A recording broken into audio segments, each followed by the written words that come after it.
and it eludes me. Do we have any questions about the tech? Oh, I remember. To me, it's kind of cool. It may not be very cool. These cameras have one cable going to them because they're all plugged into this box by Ethernet. It's not Wi-Fi that the cameras talk to this box. It's by Ethernet, and the Ethernet runs power over it. And for networking systems engineers, that's no big deal. But when I found out 5 years ago about power over Ethernet, I thought that was really neat to have one cable running out to these cameras. So there are a couple of questions for you, Roy.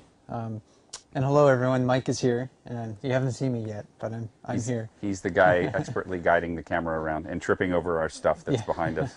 So one person asks, are these batteries able to work in the extreme cold of winter? Batteries are okay in the extreme cold of winter as long as they're not completely dead. And the system is designed to shut off and not draw any power out of them after the voltage drops to 11 volts. So they won't freeze at the temperatures we have around here and won't be damaged by the cold. But you're right that when the temperature, as the temperature drops, the efficiency of the batteries also goes down. So a cold battery can't put out as much power as a warm battery, but the batteries won't be killed by the cold because the solar charger will cut them off before they're drained.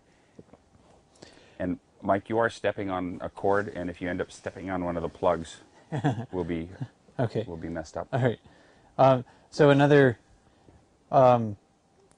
question is sort of related to the last one, though, but they may have gotten an answer from this already by looking at the box right there.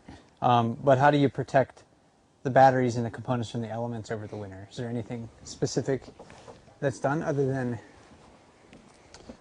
We put a lid on the front, starters. The lid's got a rubber gasket here, so that'll keep the rain out. There are some drain holes in the bottom, so it will drain out.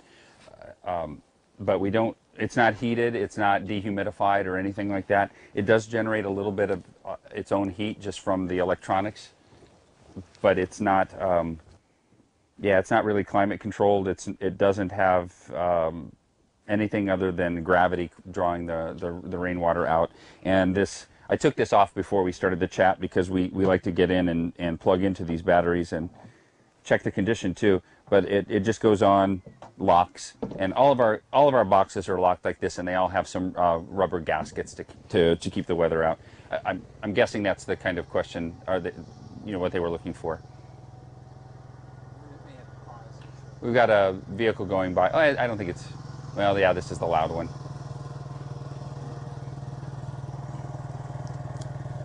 Do I have another question while you're?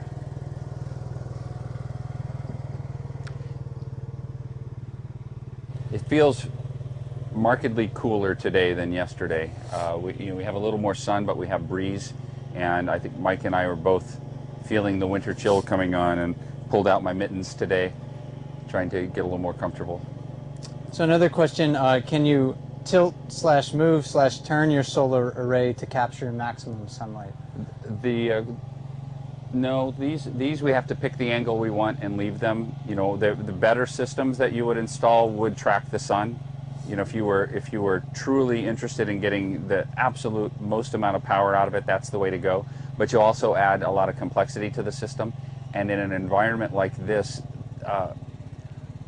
it might actually hurt you in the long run, because if that mechanism, let's say the ones on the top of Dumpling, which we can't get to other than by a fairly long hike up the mountain behind us or by helicopter, if they happen to freeze in the wintertime because of the ice that we have around here and they were pointing in the wrong direction, then that would be worse off than just picking the optimal location and angle to the south. So that was a decision made to cut costs and complexity. And are all the cameras the same maker or model? To my eye, two seem to be higher definition than others. Which two are higher definition? Does he say? It doesn't say. Oh, okay. No. They are all Sony. Some of them, the ones that move around, are a different model than the fixed ones, but they're all Sonys with the exception of the one on top of Dumpling. That's an Axis, AXXIS. But everything down here is Sony's. I think the Lower River East camera is a newer model. So the one that's over here, which I think Mike was trying to point at, I think this is a newer model. than the other one. So it might have slightly better resolution. But that's a good question. They came in these boxes. I didn't really handle them and take a look at them, but the controls at my end and the configuration end of it that I can see looks to be the same. But I know this one is a newer one. Okay. Oh, some of the resolution difference also has to do with how much bandwidth they allocate to the camera at that particular time. If you have a static scene, you know, if we just pointed it down here at the boardwalk, it would show incredible detail, and we could have it be very high resolution. You could see the individual grains of the wood, and the reason you can do that is because the deck isn't moving. When you start adding moving things like leaves waving and water moving and bears moving and all of this action going on, you either have to increase the bandwidth for that camera or you have to decrease the resolution. And so what Explorer is always trying to do is find that balance between getting the clearest, sharpest image, but not overloading the system, because we only have a 5 megabit per second pipe, if you will, out of King Salmon, and we have a bunch of cameras here we're trying to get the signal out on. So we have to, it's definitely a balancing act and trade-off. More cameras, lower resolution, fewer cameras, sharper, but we do balance the load on cameras individually. And that kind of relates to maybe the next question is, if funds were available to upgrade, what would you like to see? But it sounds like even if we upgraded the video quality, our bandwidth is still limiting the feed that goes in and out. We have, so they're out here in the park, the issue that we have keeping up with everything is power. We knew that going into it. Power is what also derailed the webcams back in 2008 and 2009 frequently. Is that it was well, 2009 was a good sunny year like this year, but 2010 it was cloudy and we just couldn't keep the system going. So getting more power to the cameras is definitely key. But I think we're probably at the point where we won't put more power in out here because we accomplished our main goal so far, which is to have the cameras live in the spring when the bears are just starting to arrive, and going sometime into the fall after they start to leave here. I think that'll be no problem. If they shut down in the middle of January because there's not enough power, we'll just have to live with that, because I can't see us bringing more batteries and more solar panels out here. You know, maybe if we had a suitcase nuclear reactor, we could keep it going all winter long, but I don't see that in our future. So that's kind of a bottleneck of how many cameras we can run out here, and it would be nice to run more of them simultaneously. The network between here and King Salmon is fine. We could run more cameras on that. So it's sort of two issues that we have to think about whenever, you know, as far as what upgrades are necessary, and that is power out here and then the internet out of King Salmon. It is unbelievably expensive to run these cams 24 hours a day, all summer long at 5 megabits per second. You know, when your internet that you pay for at home has a thing called a fair access policy on it, which may be in very, very fine print that you never even read, but it basically says even though you have an unlimited plan, you may only get 200 or 300 gigabytes a month, something like that, which is more than enough for most people, but not if you're streaming video 24/7 like we are in the summertime. So they have an incredibly expensive internet bill. And a couple questions about the dumpling cam. Okay. And I think we wanted to maybe show. Yeah, do you want to try to walk over there and see? Yeah, we can do that. So this is where we're likely to have camera failure as we walk over there, because it's a little more walking, and I think we got really lucky last night walking across the bridge that didn't poop out on us. But just we'll get you back as soon as we can. So we'll walk over to the dumpling cam, and I may have to step behind the camera to point it. Or are you real familiar where it is, Mike? I can see it, yeah, Okay. so I'm familiar with it. And I apologize, everyone, for making you dizzy and seasick here. Well, they said yesterday it's really not any worse than watching the underwater camera. Okay. Probably if you stand there and shoot up to me. Now I have control of the questions. So while he's getting me in the frame. Yeah, so a couple of people were just sort of interested in the maintenance and the upkeep of the dumpling mountain cam itself. Seems like today maybe it was mostly pointed at the ground. So I was giving some more thought as I was walking over here to the question about the cameras being different resolution. it feels like the old Riverwatch camera, the one that was low at the falls, was a higher resolution, but I think it's because it's a fixed lens, so you're not getting the degradation by the zoom lens overextending. So that one I think always looks really sharp. And we didn't have it on, but its counterpart, the above water camera down here on the bridge, also I think looked really, really sharp. Are you having No, some no, no. tilt issues or something? Yeah, we're just a little crooked, but that's all right. Oh, that won't do it. You don't want to loosen that. You want to mess with the legs. All right.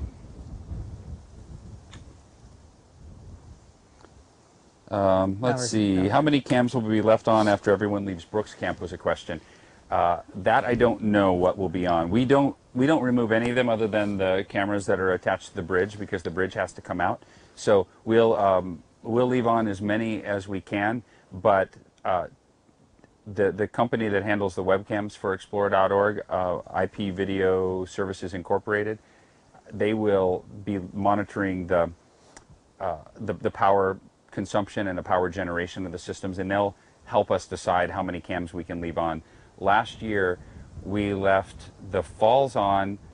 We never turned the falls off because the power was always fine, and then it suddenly went away, and I believe it suddenly went away because we had not snow, but we had a frost that just covered everything. It's called hoarfrost, and it comes when you get really cold temperatures, and it just completely ices over everything. And those those solar panels are at a very shallow angle, and I'll show you those later. And so they don't get as much sun, and then they were completely covered in frost. So we went from having okay power one day to like 2 days later being completely dead, and they didn't come back the whole time. The Lower River camera ran until the first few days of November, and at that point what we're not sure of is which system lost power, because if any of the links over Dumpling lose power, you can't see beyond that. And I'm trying to remember. I think we could still hit maybe the first repeater on Dumpling, but we couldn't get past that. So cams, we will just be scaling them back, but everything stays in place. So if we have the power, we'll run as many of them as we can. Okay, so this is Mount Dumpling behind us. It's not a particularly high mountain, but it is almost exactly positioned between here and King Salmon. So if you want to get a radio signal out of here, and that's all Wi-Fi is a weak radio signal. If you want to get it out of here, you've got to get it over the mountain, because it can't go through the mountain, and it doesn't bend and wrap around the mountain. And so the way to do it, in our case, we're using Wi-Fi. The government also has a network that goes over the top that we use for our radios, our handheld radio repeaters. That's not Wi-Fi, but it's radio. So the way to get from here to King Salmon back to civilization is by bouncing it from here to a series of repeaters over the mountain. So right down to the camera left is where the transmitter was that I pointed out earlier. That sends that Wi-Fi signal the couple of miles to Dumpling. And it's not a great telephoto on there, but can you see it, Mike? Yeah, let me zoom in here for everyone. So in the frame right now, and that's about as tight as I can go, on the horizon of Dumpling Mountain, you'll see basically a little point, and that's the actual repeater itself, and that's where the Dumpling Mountain cam is located. Yeah, so on that site, and I'm seeing if the video will load on the iPad here, which it wasn't doing earlier for some reason, but this signal hits that repeater where, as he said, the Dumpling cam is. There's a bunch of batteries there and solar panels. And from there, it bounces to another repeater, because Mount Dumpling isn't a nice pointy peak. It's a broad, flat dollop of a mountain. And so you can't see the top of the mountain from here. So we hit the edge of it with this transmitter that's down here, and then it goes from that repeater to another repeater. Then it goes 30 miles into King Salmon. And that's where it connects to that server, which I talked about yesterday, that compresses the video down to make it even more efficient to send it out over the internet. So that's how the signal has to get out of here. Oh, I can see. Let me see if I can get my... Oh, you know, the delay is such, my arm will get tired before I can point to it. Yeah, and actually I moved it back off of the... Oh, do you want to zoom in? Yeah, let me zoom in one more time. Can you, or maybe I can do it here. Because I'll turn this around and see...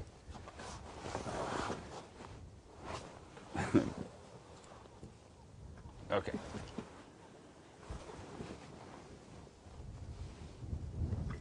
It is directly above my finger, which is really out of focus, I know. But directly above my finger, there's just a little nub. What you're seeing is a tower with solar panels, mostly is what you're picking up, because the solar panels are the biggest structure up there.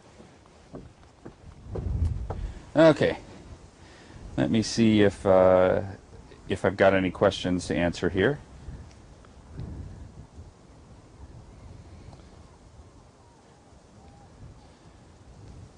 Do the snapshot abilities have anything to do with power availability? Why are they frequently not available? That's all at the server end of stuff, and that gets into the part of the system that is the magical part that I don't truly understand. So I don't understand why it works sometimes and why it doesn't work other times. But maybe we can get an answer to that from Explore, because they have some really talented people on this, and I know sometimes they just have to reset some aspect of the system and some of these features come back. So let's see. When will everyone be leaving Brooks Camp? Mike and I leave tomorrow afternoon about 4 o'clock, right after our chat tomorrow. And there will be some law enforcement and bear management folks here for another few weeks. And the last people out are the maintenance crews, because they're here to pull the bridge out of the water, drain the water lines, the sewer lines, winterize everything, and then they'll be out of here by about the middle of October.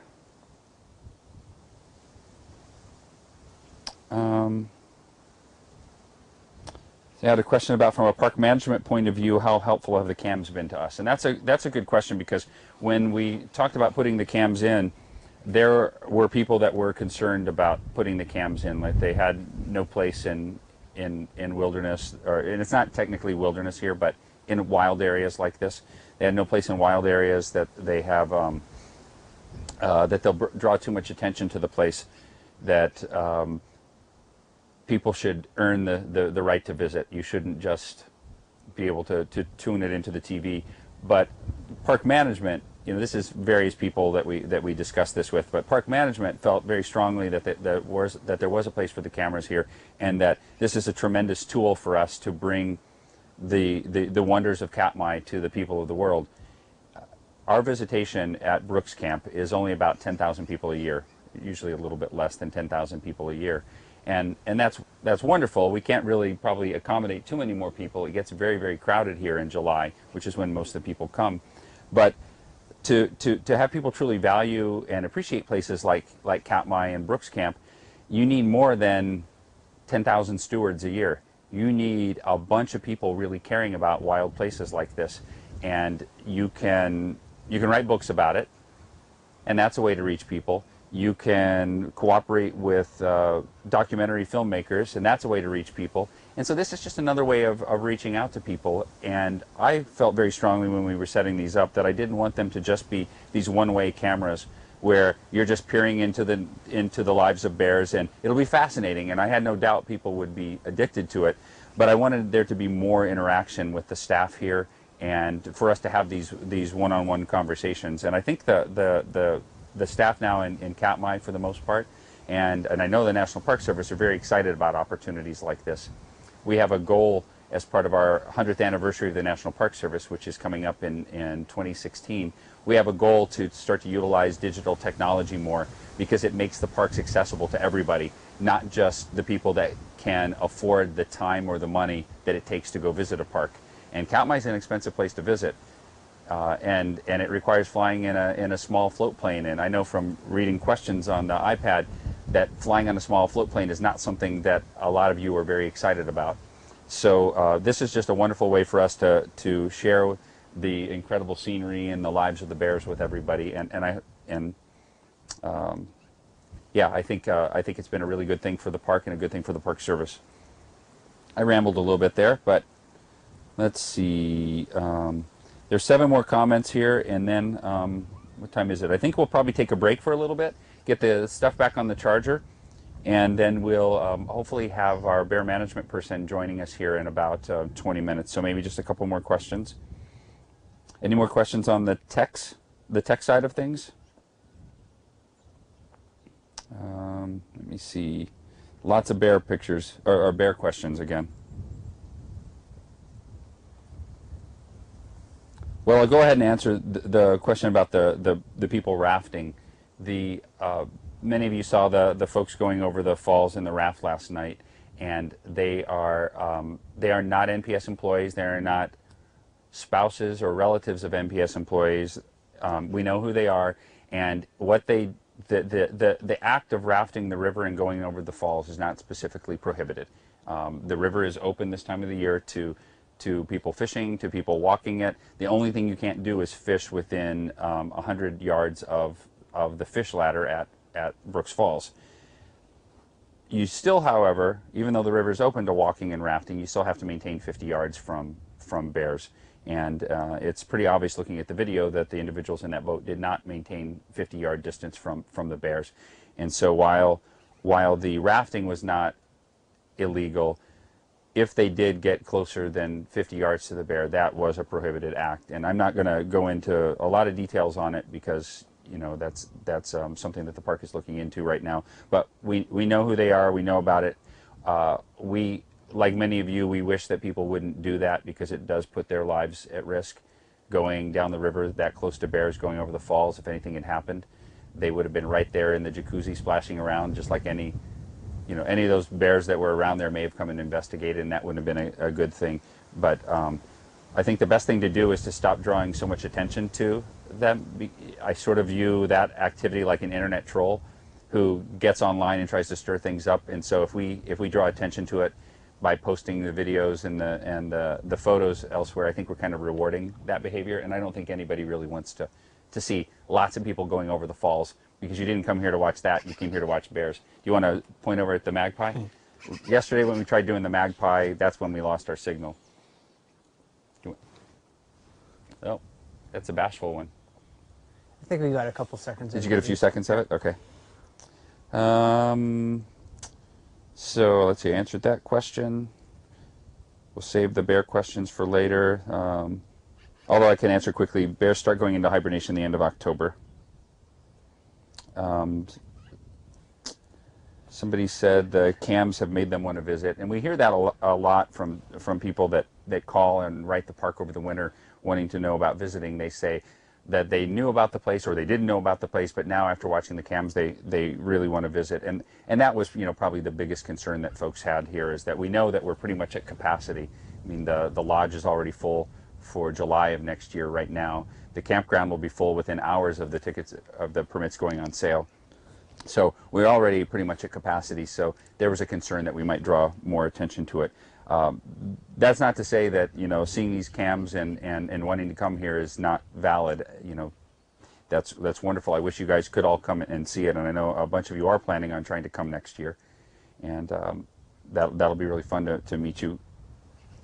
Let's see, 14 more comments, and then I'll pick through those, make sure we don't have any more tech questions, and then I think we'll take a break here for a little bit and get set up for the next one. What we'll do is go find a spot where we can plug the camera in, and we'll just give you a nice view, something different than that you haven't seen on the cameras. And I'm wondering if maybe, Mike, we just need to turn it around this way, because I don't think they've ever seen behind the platform. Behind the platform. There's a marsh here that bears disappear into behind the platform, and they don't spend a lot of time here because there's not a lot to eat or do here. But there's a mud hole over here, which they sometimes come and eat the mud and clay out of. And are you on that? Yeah, I'm on that okay. Little mud hole there. So that sort of filthy looking area down there, it's got some algae growing, but they'll come and they'll dig around in there. There's a particular hole that they'll go dig in, and they'll eat this clay. And biologists believe that it may serve a couple of purposes. You know, it may be helping to rid them of parasites. It may be for some sort of nutritional benefit, that you know, maybe some trace minerals in there. But clay is also one of the ingredients and stuff like kaopectate. So it may just be helping with their, you know, upset digestion. If you could see what the trails look like around here, you wouldn't want to visit this time of the year, because if you've been eating nothing but rotting salmon for the last month, just imagine what your bowel movements would look like, and then multiply it by, you know, the size of a bear. There are puddles, you can't see what the size I'm doing, but there are huge puddles of bear diarrhea everywhere around camp this time of the year. So eating that clay may actually provide some help for them in their upset bellies. Oh, who was the bear camped outside my window this morning? I don't know. I missed it. I know that number 94 walked by. 94 walked by? I had to jump inside a building because she walked around a building about the same time I did. So, and then she walked right by it, right in front of your cabin. I don't know if that was the same one or not. There's been many bears walking the beach today that I've noticed. Okay. I'll answer a couple of bear questions here for just a couple more minutes. A young lady named Madison would like to know, of the 2,200 bears in Katmai, how many of the bears do we think visit Brooks Falls? And that varies from year to year, Madison. We can ask Leslie this when she gets up here how many different bears she identified this year. And when I say identified, she may not have known who the bear was, but she recognized it as a different bear. So she'll tally up all the bears. There'll be some that were unknown, and they'll just have a number that will be a new number for this year. And then there'll be the returning bears. And she can tell us how many bears we had, but we have had anywhere from about 50 bears in Brooks Falls to about maybe 70 or 75 in the 10 years that I've been here. And I was here for the peak. The peak number of bears was in about 2007 or 2008. So those are the years where we were getting about 70 bears. Biologists don't count the cubs if they're still with their mother. So in those years, in 2007, 2008, when we had 70, 75 bears, we also had maybe 25 or so cubs that were with their mothers still. And so that puts us close to 100 bears that utilize this area. And so there are two ways of looking at that. This is a small area. This is about 1 square mile, the Brooks River, Brooks Falls area. So that's a lot of bears in 1 square mile. But that also means that in the rest of the park, there are also lots and lots of bears.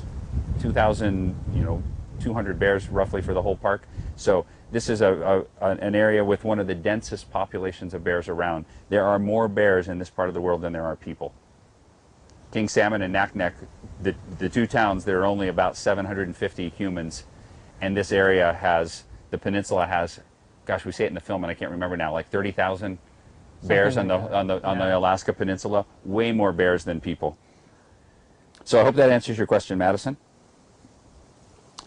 Well, I did see this question yesterday that I forgot to answer, or I saw it when we were scrolling through, and I forgot it, and I saw it again last night. So I'm sorry I missed it. And that is a question about the new bridge to go over here.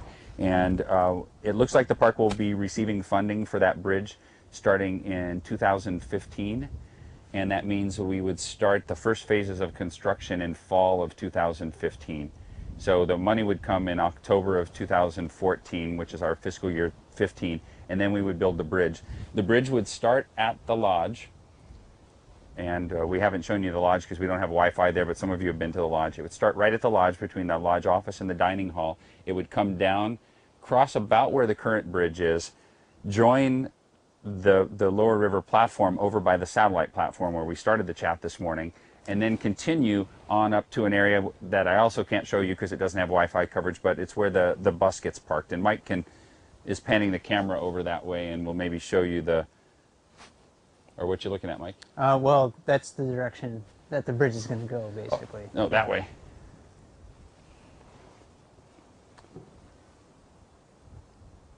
Because it'll cut, right through the narrow part of the marsh here, and then go through the forest there. And that whole section of bridge, it'll be about 2,200 feet of bridge and boardwalk, and that is designed to keep the river flowing and the bears and the salmon able to move through there and keep us up away from the bears so that we're not disturbing them.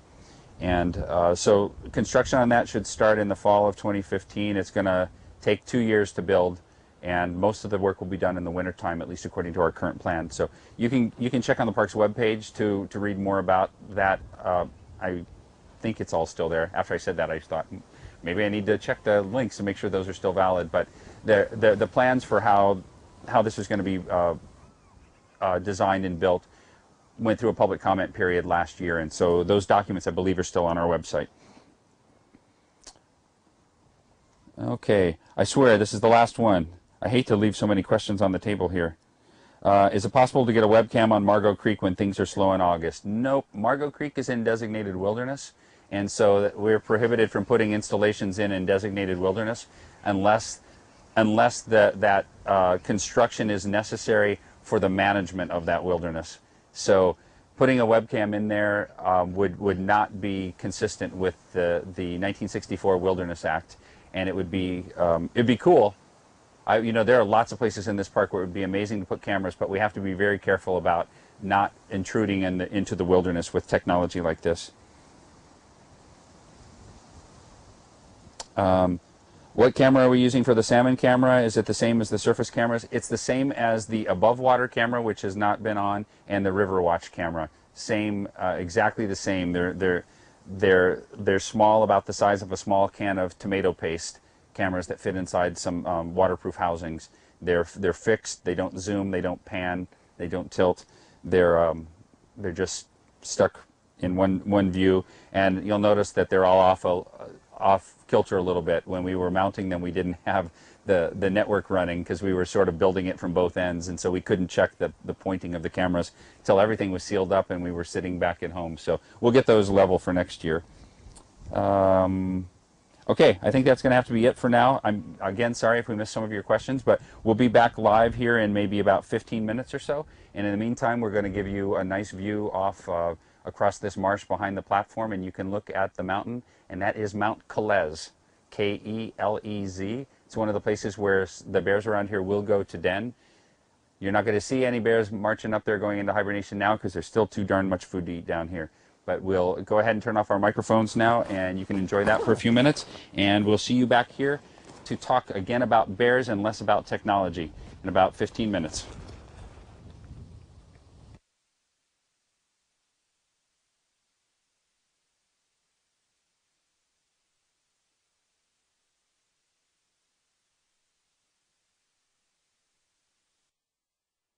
Me know.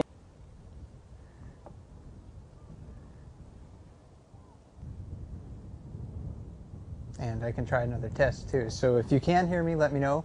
If you're just seeing me talk and you're trying to read my lips. They can see me and hear. Okay, okay, fantastic. So thanks for joining us again today, everybody. And my name is Mike Fitz, and I'm a park ranger here at Katmai National Park and Preserve. And today I have a special guest that I want to introduce you to. And this is Leslie Scora. And she has a very enviable position here, in a difficult position at Katmai, but a very enviable one. She is one of our biological technicians in here, in a difficult position at Katmai, but a very enviable one. She is one of our biological technicians, and technically she's the park's bear monitor. And that person basically is stationed here at Brooks Camp throughout the summer and into the fall, and her job essentially is to watch the bears here, correct? Yes, it is. Okay, so we're going to take just a few minutes of Leslie's time. She is actually in a monitoring session right now, and we're going to explain what that is. But we're going to take a few minutes of her time to go through this process, learn a little bit about what she records and how that data is collected, and maybe how that applies to your bear watching experience on the cams here. So again, Leslie, thank you for joining us right now. And I'd just like you to tell us a little bit about your bear monitoring sessions. We'll just talk about the basics of it. So, for example, how long does the session last, and what type of data are you really recording? Okay, so most sessions last anywhere from 2 to 3 hours. There is, in the fall at least, a morning session from about 8 to 10, and then we'll push that back as the sun rises later and later. And then there's a sort of midday session that we're doing right now from 2 to 4, and then there'll be an evening session from, right now it's been about from 5 to 8 o'clock. That will be the 3-hour one.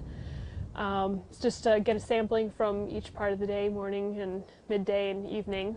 And you're doing it at different locations as well. It's just not here on the lower platform, but you're also doing it from the cut bank at this time of the year. And then in July you do it at the falls, but you don't do any at the falls right now, though. Correct. Okay. Yep. And so you have these sessions for several hours each day, but let's talk a little bit about the data that you actually end up collecting during the sessions. We just had a bear, and you can't see it right now, but there's a bear right below us here. So if this bear has been around for a little bit, when it first appeared, what sort of data would you be actually writing down on your sheet in front of me here?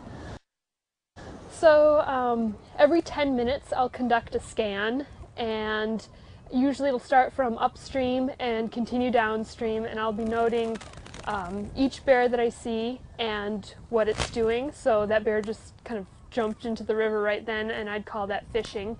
So I'd note it as fishing in this upriver sector that we've just labeled as Sector 4.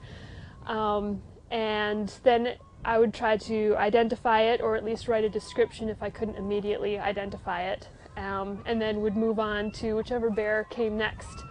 And I'll also try to note the number of anglers or photographers that we have in sectors, just so we can see any comparisons between if there are more people, are there fewer bears, or is there how are both using the river in each sector. And when you're talking about these sectors, that's basically the river is divided into certain sections. So Correct. upstream of the bridge from where we are right over here, that's one sector, and then downstream of the bridge, I guess, going out into the lake is another. And Yep. is there a limit to this sector downstream here, or within reason, I guess? Yes, Yeah. exactly. It's as far as I can reasonably identify and note what a bear is doing out there. Okay. And you are actually trying to keep track of every single bear that you happen to see. And I Yes. imagine that can be pretty hard when it's really busy. Yes, it definitely can. It's great when there are people up on the platform here that can help sort of point out bears, especially when they're moving about. But yeah, for the most part, if I can't see it visible during that scan, hopefully it'll come up next scan, and we'll get a general consensus as to how the bears are using this river and which ones are out here. Okay. And then, this is a question that we get asked a lot because we're, oftentimes referring to bears by numbers.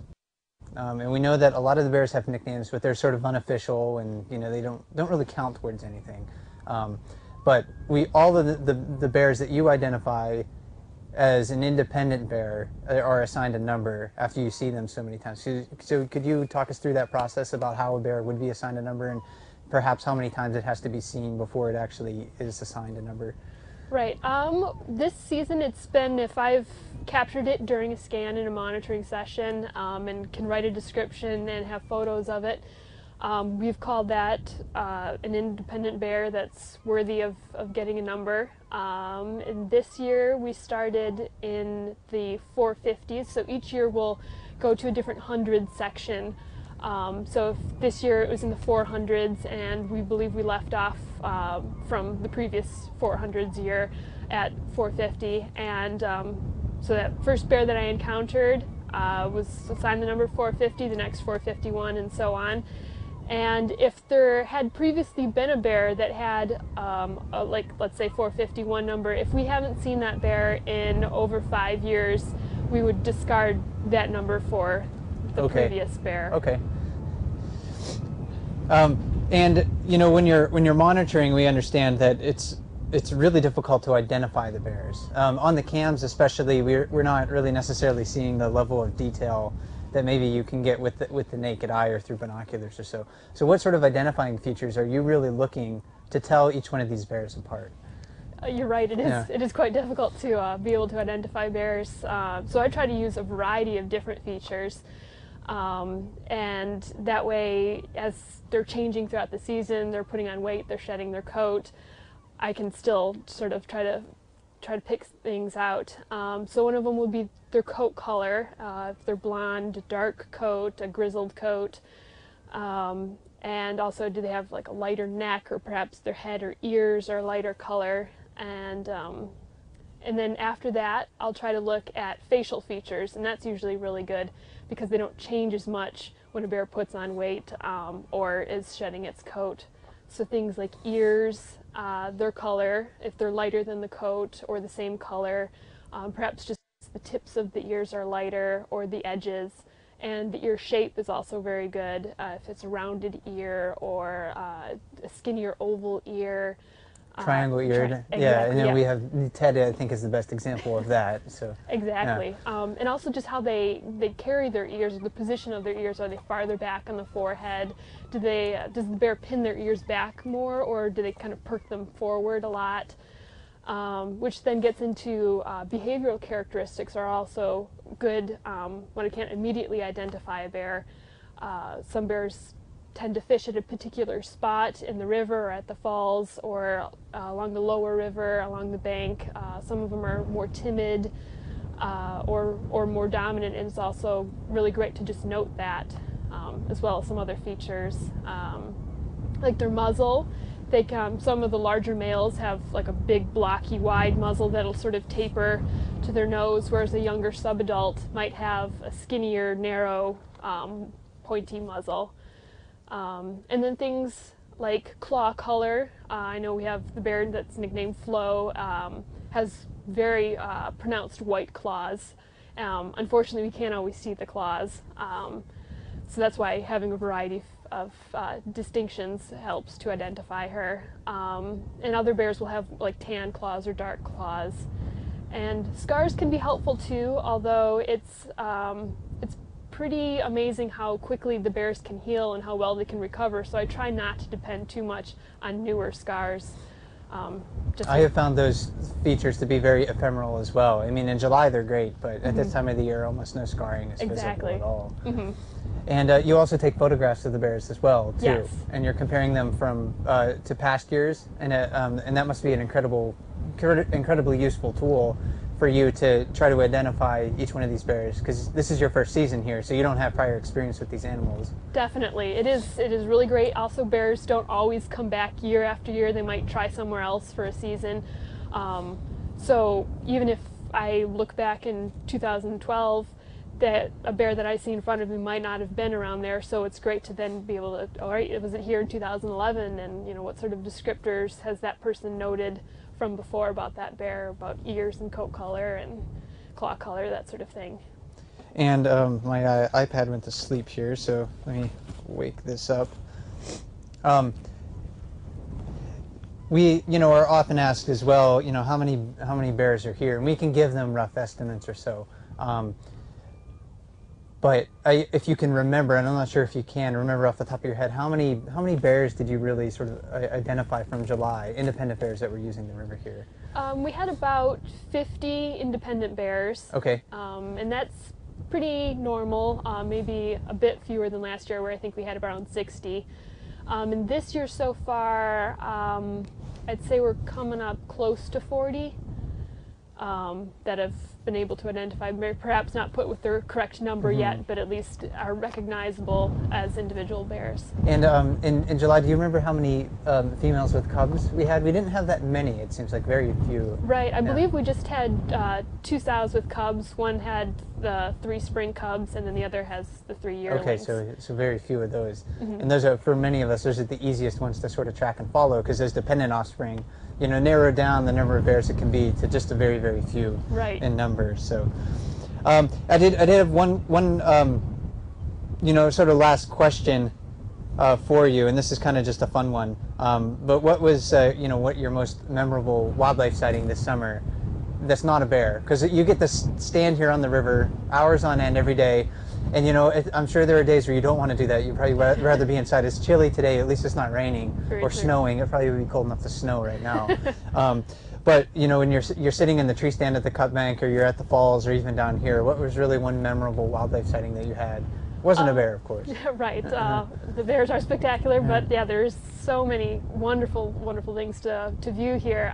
And I would have to say, I was able to see a pine marten, my very first pine marten sighting. At the cut bank stand, I heard a little rustling behind me. It sounded a little too small or too faint to be a bear, but still very distinct rustling. So I looked behind me, and there it was, sort of peeping up at me, which was amazing for me to see. I had done a project back in college on pine marten. It was my senior thesis, and I'd never seen them. I was just hoping to manage habitat for them in Michigan. So to be able to see one out here in the wild and have such a great close encounter, and then to sort of see it trot off and still look back at me was very amazing. It made my day. Yeah, I mean, there's so many things that make Brooks Camp special, and of course the bears are just one of those things. So if you're really observant while you're here, you get to see some really fantastic stuff as well. Yes. And again, I'm glad that you took a few minutes out of your day to to talk with us and give us a little bit of insight into that process, because what we end up recording, or what you end up recording, and past bear monitors have done over really the past 10, 12 years consistently, has given us a remarkable level of detail about these animals, and that kind of makes the Brooks Camp experience here unique compared to a lot of other bear watching sites you can go to. There's a ton of places to go in Alaska to watch bears, but really no other place knows as much about the animals using those spots as we do here. And I'd like to thank you, and I think all the cam watchers would like to thank you as well for recording that and give us that information that we volunteer for you. Excellent. So, interested in doing that. Thank you for having me. There are a couple of questions that have come up while you're Okay. talking. Why don't we tag the bears? And in case they can't hear me, repeat the question. Okay, yeah. So why don't we tag the bears? And you know, you're feel free to jump in if you want to. But you know, here at Brooks Camp and in Katmai in general, you know, tagging really would only be done if we could gain some sort of novel level of information about these animals.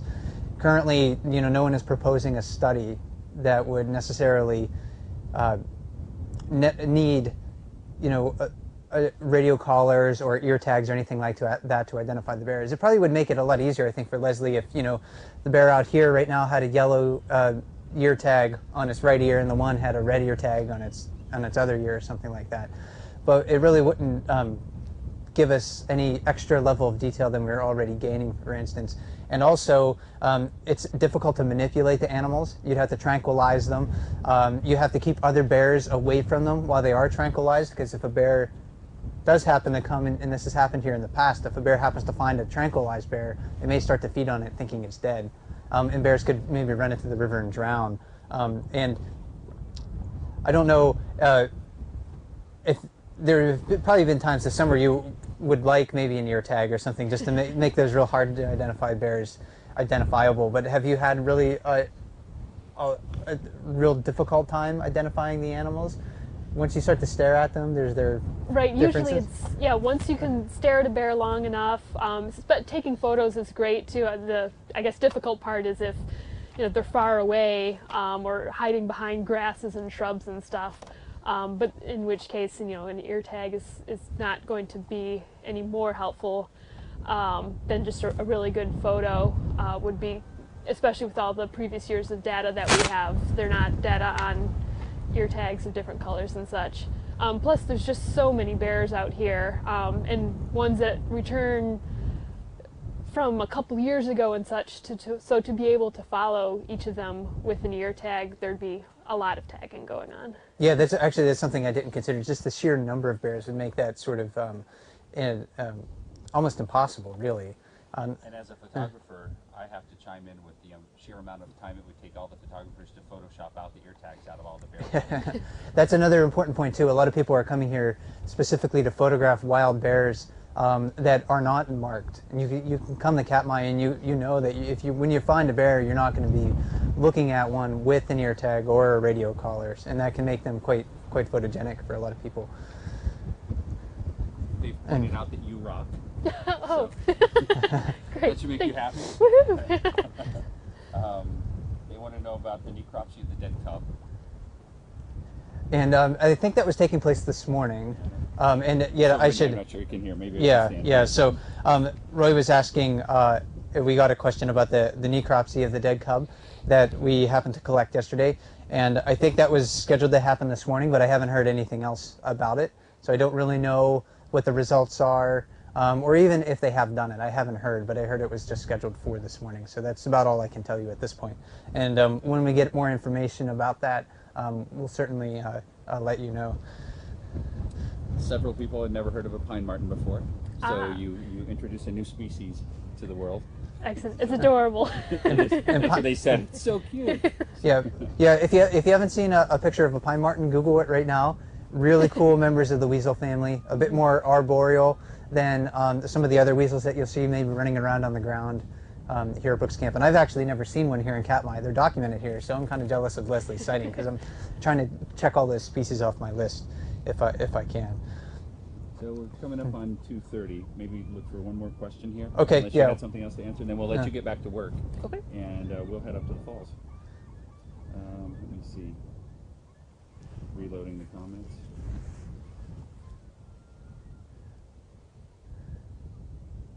And when I'm looking around right now, I end up not seeing too many bears. Overall, it seems like this has been a fairly slow September. And, you know, looking back through the data, does it seem like we have less bears around right now compared to other years? From what I've gathered, I haven't gone through all of the data sheets from years past, but just anecdotally from what people have been saying, it does appear to be slow. There have been what I feel are the same sort of different number of bears, so it's not just the same 5 bears that just keep on using the area. There are still an influx of newer bears or just different bears, but it does seem pretty slow. Like we could cross the bridge right now, the bridge would be open. Mm-hmm.